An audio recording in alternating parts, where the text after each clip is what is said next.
Hoje você vai aprender, hoje você vai compreender que às vezes a história é uma ficção. Então hoje nós vamos analisar alguns quadros do período renascentista e você mesmo vai comprovar que a história oficial, que você veio de um macaco vegano, pode ser que não seja real, que você veio do Big Bang, de um sopão primordial, pode ser que não seja real. Às vezes, o livro que está na sua casa, a Bíblia, pode ser que seja a fonte correta. Então hoje nós vamos falar sobre esses assuntos. No final desse vídeo, tá entalado, eu tenho que desabafar algo com vocês, mas é extremamente importante você entender a mensagem do vídeo de hoje. Peço para você deixar o seu like, a semeadura do canal é o like. Quando você deixa o like nesse vídeo, quando você assiste até o final, o algoritmo do YouTube, e aí, qual vai ser? Ele compartilha o meu vídeo, tá? Para mais pessoas. Se inscreva se não é inscrito e gosta desse tipo de trabalho. E o meu trabalho, para você remover as amarras do sistema, tá com 50% de desconto. Tem o meu contato pessoal, tem um link aí na descrição, tá? Bom, eu vou passar agora para a tela do computador e nós vamos analisar algumas fotos aí, tá? Primeiro é um quadro, né, à sua esquerda, chamado O Arco de Constantino, com o Coliseu de Roma, tá? Foi feito em 1745, tá? Que é praticamente a retratação do Coliseu de Roma, tá? Foi quando ele foi feito, né? Estima-se que foi feito em 1745.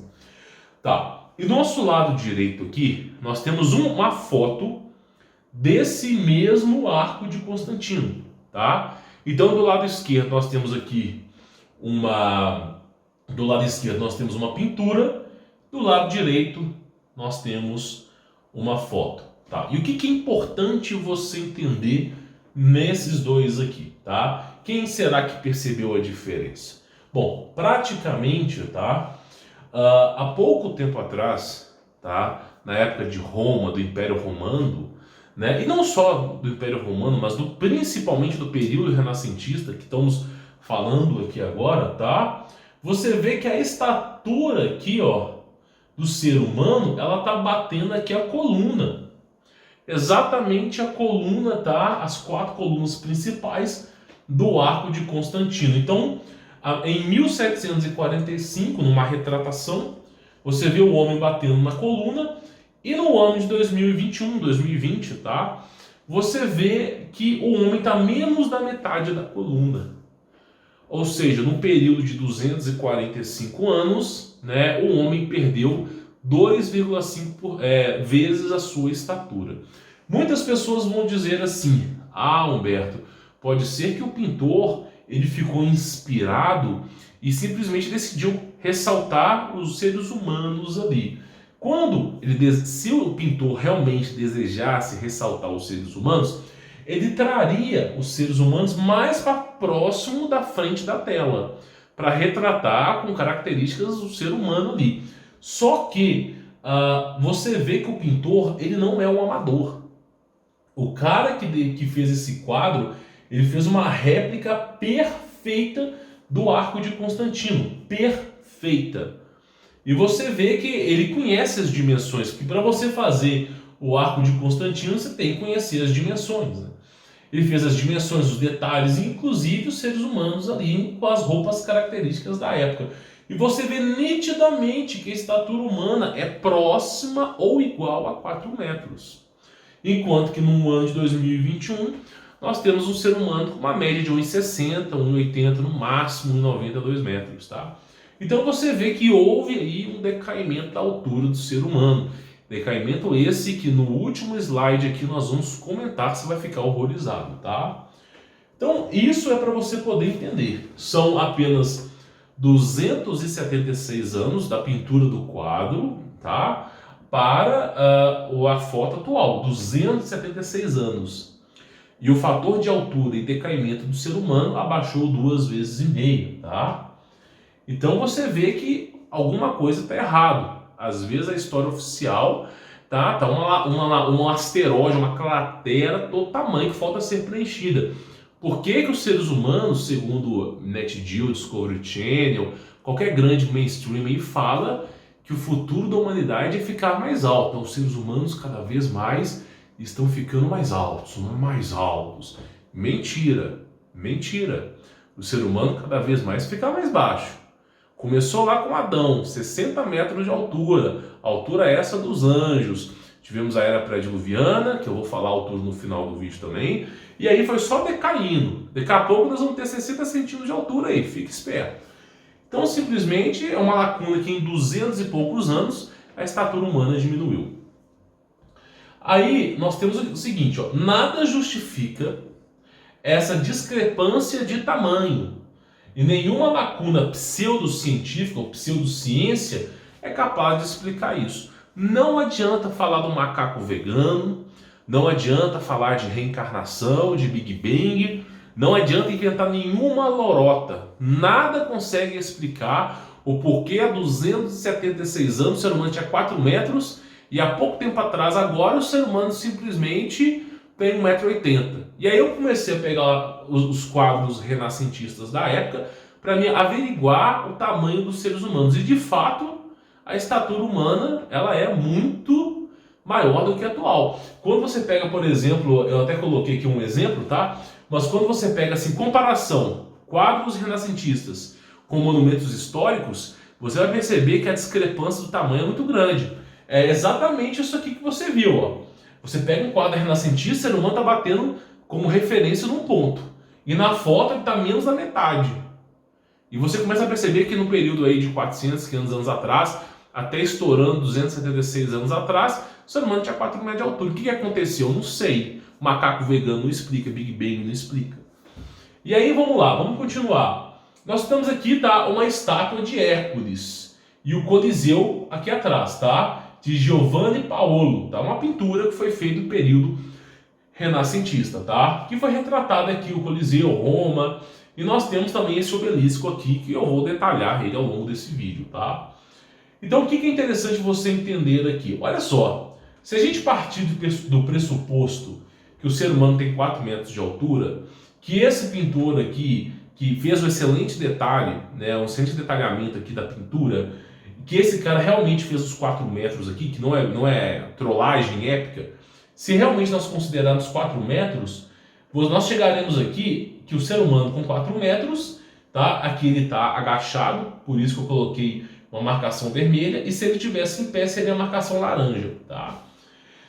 E aí acontece o seguinte, na marcação laranja ele teria 3 a 4 metros, mas a estátua do Hércules ela é maior, muito maior do que isso. E muitas vezes as estátuas da Grécia Antiga e de Roma são estátuas fiéis aos tamanhos e proporções, tá? Muito bem detalhadas. E você vê que a estatura de Hércules aqui é por volta de 6 a 8 metros. Isso condiz exatamente com o início de um período pós-diluviano ou pré-diluviano, tá? Onde, né, nós temos aqui os filhos de anjos caídos, né, num processo de hibridização, que eram considerados como os gladiadores gloriosos de sua época. Por exemplo, o Hércules era um desses, gloriosos de sua época, tá? E você vê a estatura de um leão, até coloquei aqui, ó. Você pega, por exemplo, uma pesquisa, qual que é a altura de um leão? Aí você vê na pesquisa, aproximadamente a altura de um leão, de 60 a 90 centímetros de altura. Ele é comprido, forte, musculoso, mas o leão tem 90 centímetros de altura. E a retratação aqui mostra um leão de 2,7 metros, se a gente considerar aquela outra foto como referência, de altura, muito maior do que o que nos é retratado. Isso condiz também com o período da era pré-diluviana, onde, né, existia o gigantismo devido à pressão atmosférica ser mais forte e ter mais oxigênio, tá? E outra coisa, a densidade dos ossos daquela época era muito mais resistente do que hoje, tá? Porque com a pressão atmosférica mais forte, era necessário ossos mais rígidos, tá? Então você vê, por exemplo, aqui a estatura de Hércules de 6 a 8 metros, tá? E a coisa vai ficando estranha. Aí muitas pessoas vão chegar e vão falar assim, Humberto, você não viu essa portinha aí no obelisco, não? E essa portinha aí, na verdade, muitos quadros eles começam a passar alguns retoques para não chamar atenção. Por exemplo, tá? Eles começam, por exemplo, para que vai ter uma porta no obelisco? Pensa comigo, um monumento puramente de pedra, só tem pedra ali. Para que teria não só uma, mas tem duas portas em proporções diferentes? Olha para você ver o tamanho dessa porta, olha para você ver o tamanho da segunda porta e olha o tamanho aí das janelas, tá? Tudo em proporções diferentes, parecendo que o cara que fez esse quadro numa perspectiva real, tá? Não foi o cara que fez essas portaiadas todas, porque uma porta aqui ela tem um certo tamanho e aqui tem um tamanho bem menor, né? Não tem um certo padrão de janela. Quando você pega as colunas de Alameda de Hércules, tá? Que foi uma contemplação ao Nefilim, aos Giburins, tá? Você vê que a coluna de Hércules não tem porta, não tem nada disso, né? Então você vê que houve aí, assim, algum acréscimo por trás disso, tá? Inclusive, grades, por exemplo, o período renascentista, usar grades aqui em cima eu acho difícil, né? Só você lembrar que a idade do ferro não, a era industrial que seu bisavô trabalhou, por exemplo, não existia equipamento de proteção de segurança, não existia segurança do trabalho, os caras trabalhavam ali, meu filho, decepando a mão nos dedos. Então grade era luxo, né? E quem iria fazer a manutenção desses obeliscos eram seres humanos qualquer, era ralé. Então simplesmente não faria sentido ter grade ali. Atualmente sim, mas no passado não. Então você vê que houve um acréscimo aqui. Mas isso não incumbe o fato de que os seres humanos de 4 metros de altura, um leão de 2,7 metros de altura e o Hércules de 6 a 8 metros de altura, tá?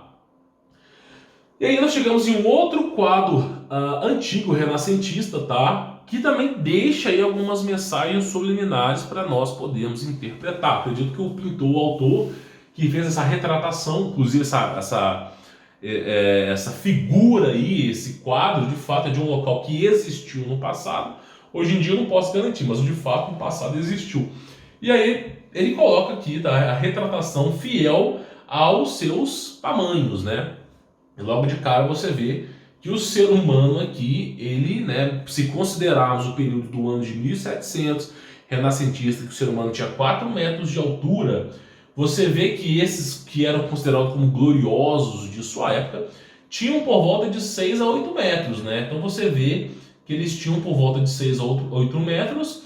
Você vê no início dessa pintura, desses monumentos aqui, eu não cheguei a colocar, mas essas 4 pilastras de sustentação da terra, ok? Você vê que os anjos aqui em cima, tá? Como se fosse a iluminação do mundo, tá? Então você vê os anjos aqui em cima, os seres humanos de 6 a 8 metros e, né, a outra geração de 4 metros. Você vê as águas em abundância e aí a coisa discrepante aqui é o seguinte, tá? Você vê muita água e você vê que tudo que está aqui nesse círculo aqui, os cavalos, os seres humanos, todos eles estão desesperados. Existe um homem aqui que não está desesperado, provavelmente pode ser até Noé. Mas todos os outros aqui estão puramente desesperados, ó, correndo, os cavalos estão desesperados, estão nervosos, o cara está tentando controlar o cavalo, e muita água, e ao que parece destruição, né? E aqui é retratado, como eu acredito, como as águas do dilúvio, e a borda aqui é o firmamento, tá? Aí você pode falar, mas para você fazer uma piscina, você precisa de uma borda. Concordo com você, você tem toda a razão. Só que você poderia fazer essa piscina afundada no chão em vez de ir para cima. Você poderia representá-la de qualquer maneira. Agora, com uma borda simétrica, branca, contornando toda a piscina, já começa a ficar um pouco suspeito quando você olha anjos na parte de cima, seres humanos de uma grande estatura no meio e seres humanos pequenos na estatura de baixo. Então, realmente, né, você tem tantas evidências ali que você começa a questionar. Então você vê o ser humano com 6 a 8 metros, os anjos lá em cima, e os seres humanos de 4 metros, tá? E aí, qual que é a conclusão que a gente chega sobre isso, tá? Que eu quero falar para vocês, e depois eu vou falar aqui o meu desabafo para vocês, que realmente é uma coisa que eu preciso falar, tá? Bom, olha só, a conclusão é o seguinte, a estatura humana e longevidade, tá? Olha só, tentativa de desenfrear, de enfraquecer o corpo humano, tá? O que é isso aqui que eu escrevi aqui no passado? Olha só, vamos lá. Eu vou até deixar um pouco o quadro de lado e aí eu vou explicar para vocês aqui.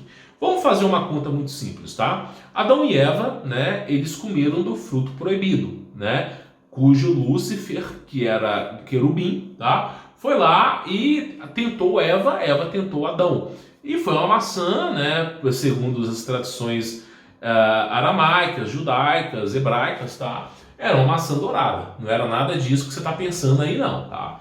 E aí simplesmente, né, com o advento do fruto proibido, o ser humano passou, né, a entender o que é o bem e o que é o mal e a expiar o mundo do pecado. Adão não foi feito para morrer, não foi feito para sofrer. Eva não foi feita para morrer, não foi feita para sofrer. Nenhum deles nem conhecia a dor, né? E aí, vindo a, como Deus disse em Gênesis, foi feito túnicas de pele, né? Eles adentraram numa dimensão mais pesada, tá? Então, Adão e Eva, lá no Jardim do Éden, segundo alguns contos judaicos e livros pseudo-apócrifos da Bíblia, diz que Adão e Eva tinham uma estatura condizente com as estaturas do anjo. Então os anjos e Adão e Eva tinham a mesma estatura, exatamente a mesma estatura. E qual que é a estatura dos anjos, né? E se você pegar como referência bíblica, como o livro de Enoque também, você vai perceber que os anjos tinham 60 metros de altura, tá? Que é conivente a um prédio de 20 andares, para você ter mais ou menos uma ideia do que é, né?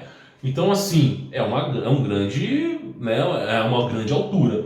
Então, Adão e Eva, né, tinham 60 metros de altura. Não se sabe se eles saíram do Jardim do Éden e atracaram na Terra com 60 metros ou se já começou ali a reduzir o tamanho. Não se sabe, tá? E aí nós tivemos, né, Adão e Eva com uma estatura muito grande. Depois nós tivemos o período da era pré-diluviana, onde Caim, por exemplo, começou a criar cidades, a desenvolver uma grande civilização com avanços tecnológicos, aos quais eu vou preparar um conteúdo para vocês ainda, tá? E aí simplesmente tinham seres humanos de grande estatura ali na era pré-diluviana, ali num período onde Adão e Eva se multiplicou, tá? Noé, tudo aquilo ali se multiplicou. Só Caim vem antes de Noé, tá? Noé vem depois. A gente marca a metade da humanidade com Noé. De Noé para frente era pós-diluviana, tá? Já não é mais Pangeia, é Terra. Da era antes de Noé, o nome da Terra nunca foi Terra, era Pangeia, tá? Tudo aquilo ali, o Brasil, por exemplo, não tinha nome de Brasil, mas tinha grande tecnologia, cidades voadoras, tudo isso eu já venho discutindo com vocês aqui. Mas o importante a falar nesse vídeo é o quê? O ser humano tinha uma grande estatura. Estima-se que na era pré-diluviana, tá? Eu coloquei aqui 20 metros, mas estima-se que é entre 8 metros, 12 metros, 16 e 20. É porque como encontram tantos ossos de estaturas diferentes, que eles já não sabem mais identificar qual período é qual. E como tudo é censurado, a pesquisa fica cada vez mais difícil.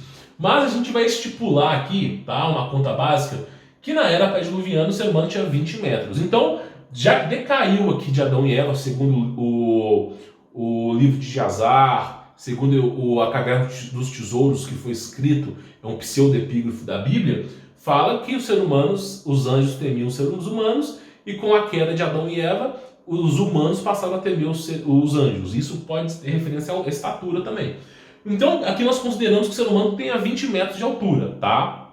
Na era pré-diluviana. E aí, o mal se multiplicou na Terra, Deus mandou o dilúvio, né? E tudo foi varrido, foi resetado, né? Tudo. O planeta que se chamava Pangeia deixou até de ser chamado Pangeia para virar Terra, né? Inclusive o nome Terra. Por que o planeta Terra chama Terra e não chama Água? É porque eles sempre consideravam no passado, tá, que a água na superfície era pouca, não era tanta como é abundante hoje em dia. O que aconteceu foi que cada vez mais a água vai cobrindo a Terra. Isso tem a ver com o processo que Deus faz de limpeza e purificação. Ou Deus ou os seres aí das trevas. Eu não faço nem ideia quem mexe com essas coisas não.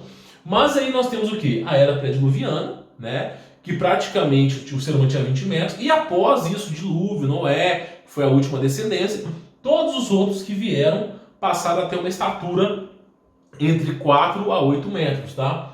Que é praticamente essa estatura aqui que eu venho defendendo com vocês, né? Os seres humanos, após o período da era pós-diluviana, os seres humanos tinham uma estatura aproximadamente de 4 metros de altura, tá? E aí, passou-se os períodos, né? Passou-se os tempos, grandes eventos aconteceram, A Guerra entre Mundos do ano de 1900, né, que você nunca vai ter essa referência aqui, se não é eu vou trazer, ninguém traz, né? Então muita coisa aconteceu, e o ser humano novamente perdeu a sua estatura, passando a ter no máximo aí 1,60 m, 1,80 m, 2 metros, tá? Bom, falando disso, o que eu quero que você entenda? Olha só a estatura humana através desse gráfico aqui. Vê se o fruto proibido de Lúcifer realmente valeu a pena. Não só o fruto proibido, mas vê se os anjos terem enamorado das mulheres, lá no início de Gênesis 6, vê se valeu a pena os anjos enamorar das mulheres e repassarem, porque os anjos repassaram conhecimento aos homens, né? Isso é dito até mesmo na própria Bíblia. Então, vamos ver, né? Você tem lá no começo do início da humanidade com Adão, o ser humano de 60 metros. Hoje nós temos 1,80. E se você fizer uma projeção em escala desse gráfico, pode ser que daqui a 100 anos o ser humano tenha 60 centímetros de altura. Eu não estou brincando com você. Não se trata de evolução, mas de uma mudança de hibridização do DNA humano, as quais sou censurado de poder falar aqui. Então você vê que, né, começou com 60 metros e hoje está com 1,80 m. Praticamente mais do que 30 vezes menor, né? E outra coisa, a longevidade, apesar de Adão e Eva não ter sido criado para morrer, né, longe disso, Adão e Eva, né, eles, após o pecado principal, terem comido o fruto proibido, eles passaram a espiar até mesmo a morte, né, envelhecer, tudo isso começou a acontecer. Tá? Não da maneira que a gente entende, mas começou a acontecer. Então, estima-se, né, inclusive Adão de fato morreu na Bíblia, depois aonde ele foi parar nós não sabemos. Mas praticamente é o seguinte, ó, você vê que os caras viviam 1000 anos, Noé, Melquisedeque, Lameque, Adão, tudo em 900 tantos anos, 700 anos, e o calendário deles é um calendário cíclico lunar, que corresponde às estações do ano. Então é o mesmo calendário com a gente, só com pequenas variações.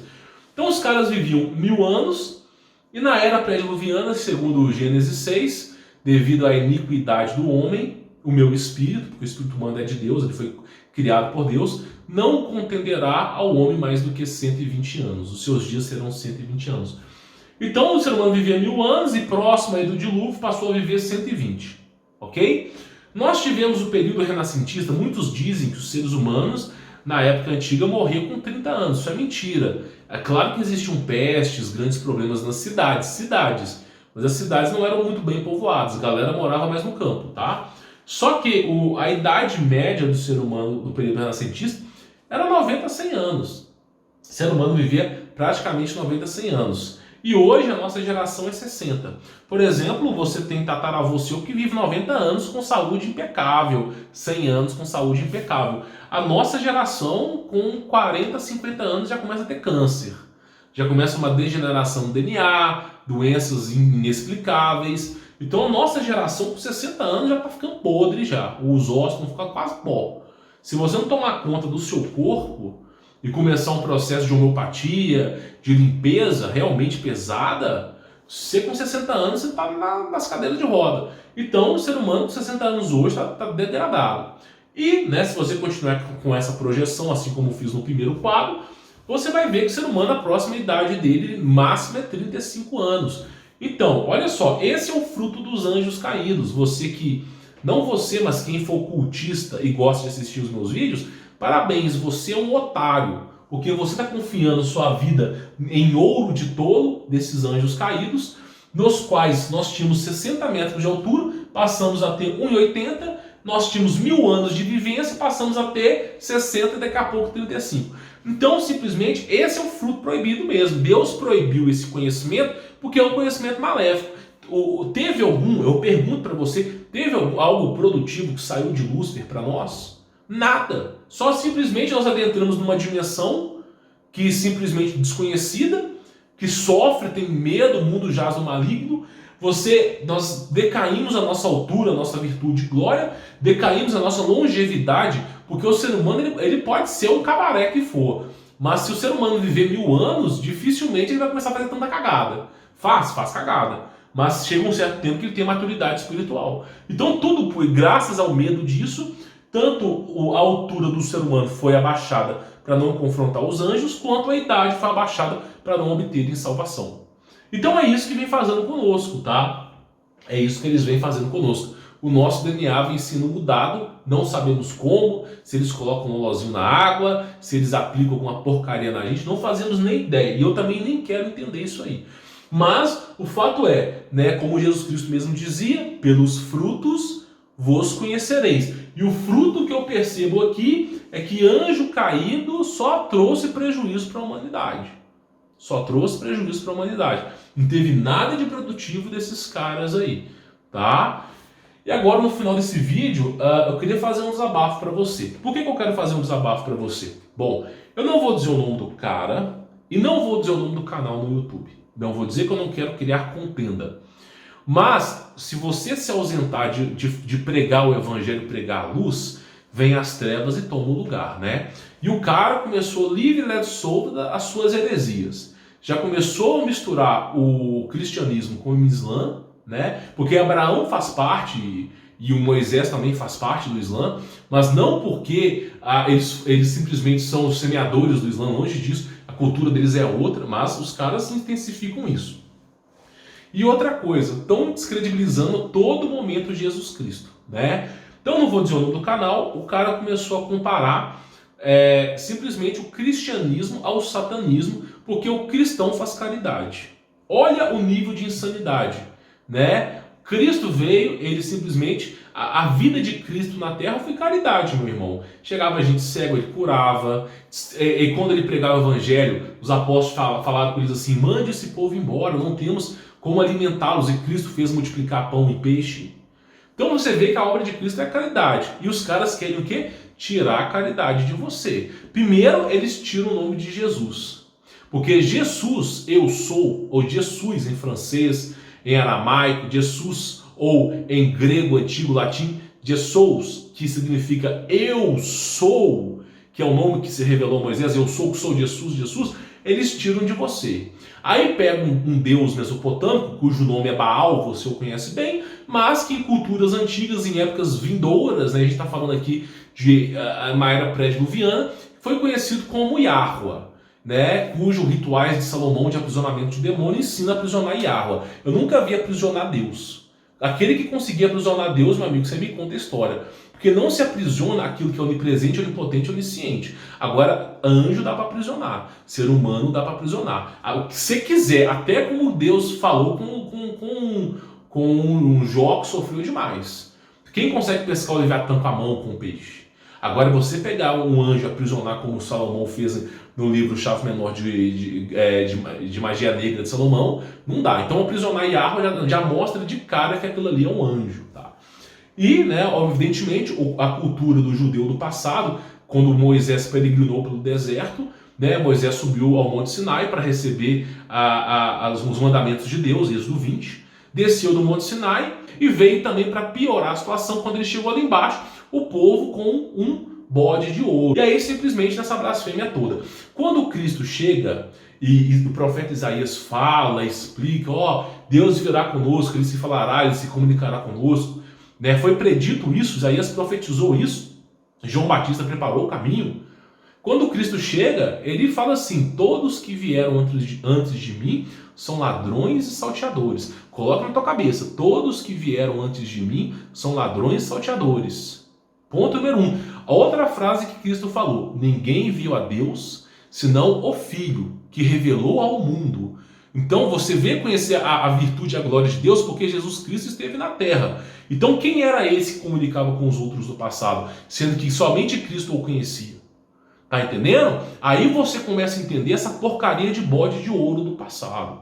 Aí você começa a entender. Aí chegaram os fariseus e falaram assim com Cristo. Preste bastante atenção para você entender. Nós temos como pai Abraão, né? Nós temos como pai Abraão, né? Esse é o nosso pai. Cristo falou e profundamente disse, vocês têm como pai o diabo. Diabo. Tá bom? Então presta bastante atenção no seu nível de idolatria, porque a vida é uma só. E se você fizer a escolha errada, já era. O profeta Isaías da antiga aliança mesmo dizia, e combateu muito essas heresias do passado. Ele mesmo disse, tá? Buscai a Deus enquanto ainda é possível. alcançar a misericórdia enquanto ainda é possível, porque depois de morto é o mar das lamentações. O inferno chama lar dos arrependidos, não é à toa, porque não dá mais para reverter o que você fez no passado. Então toma muito cuidado. E tem uns caras aqui falando isso, que por você fazer caridade, aí ele compara as seitas secretas, as seitas horrorosas que existem por aí, que se autonomiam deuses, né, da terra, né, compara eles que fazem caridade, os satanistas, com o povo cristão que está nas igrejas. E o cara quer combater as igrejas. Não, porque é o templo de pedra, não sei o quê.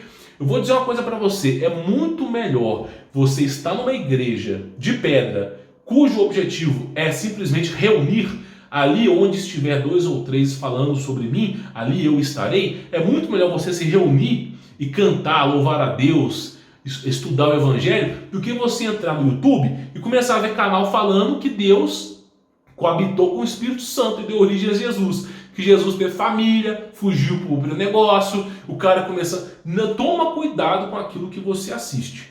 Toma cuidado, meu irmão. Não tem essa história de vai dar grau no céu. Tá entalado mesmo, tá entalado isso aqui. Não tem essa história de, vou dar grau no céu, vou dar grau. Não tem isso de botar Jesus na garupa, não. A gente brinca aqui, é para você poder... Programação preditiva, para você lembrar que não pode fazer essas coisas, não pode ser herético.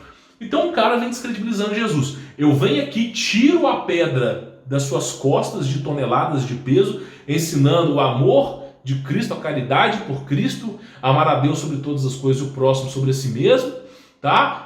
Isso resume Êxodo 20, e vem um aqui e enfia uma pedra nas suas costas. E começa a falar que o DNA, por exemplo, humano, se ele for positivo, tá ok, se ele for negativo, simplesmente você não vai alcançar a salvação. O outro diz aqui no YouTube que não importa as suas conquistas, não importa o seu arrependimento, que simplesmente se você não for predestinado, você não é salvo. Então o YouTube é o mar de heresias.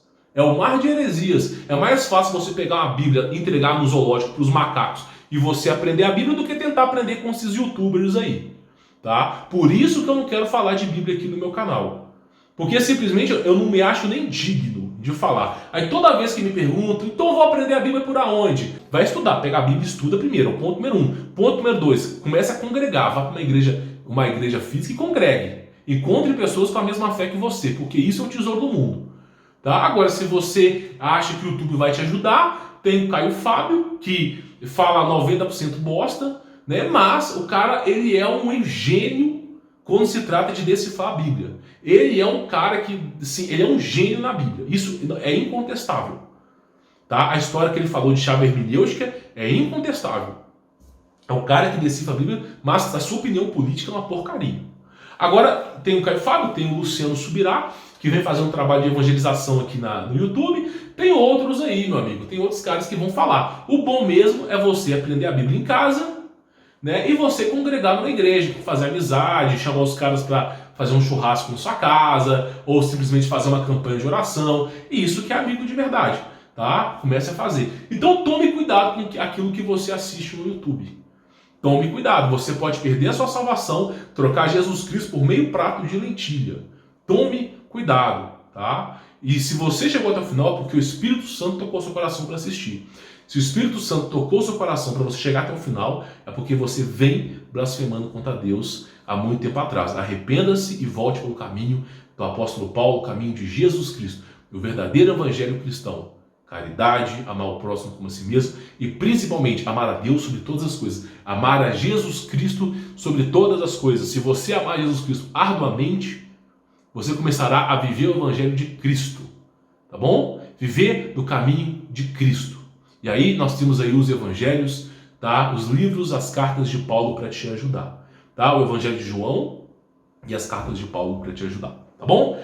Bom, sou Humberto Volts, vou ficando por aqui, espero que você tenha entendido. Deixe seu like, inscreva no canal, semeador do canal para que mais pessoas possam chegar a esse conteúdo. E se quiser conhecer o meu trabalho, tem um link aí na descrição, tá? Você tem o meu contato pessoal, tá com 50% de desconto e você remove as amarras do sistema, tá? Vou ficando por aqui, sou Humberto Volts, forte abraço.